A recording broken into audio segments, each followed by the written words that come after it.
And in Kenya, the reopening of schools is underway. However, many private schools may not reopen at all.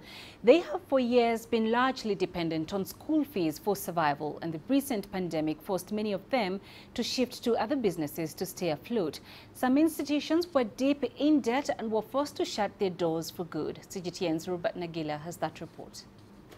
7 months after learning was suspended in Kenya, good morning. These grade 4 students are back in class at the Mwea Brethren School, a private institution, following a phased reopening of schools in Kenya. It has not been easy. They're among the lucky ones.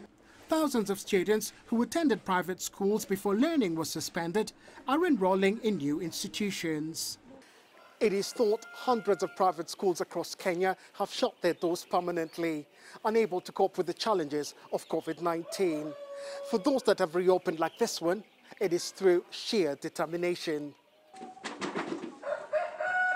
To save the school from going bust, Beatrice and her husband turned the school into a chicken farm. There are now close to 5,000 chickens here, housed in classrooms and the dining hall. For Mrs. Maina, it's because of these chickens that a school exists today. We have bills to cover, to pay, and it has not been easy. And that is why, as a school, we also went into chicken layering, though we created some classes so that we can accommodate our pupils. When you heard of Corona, the school calendar was meant to resume in 2021, but the sudden reopening of schools caught them off guard. There's also the question of teachers. Many of those who previously taught here will not be returning. Some of them went and ventured into other businesses, and they have indicated they are not coming back.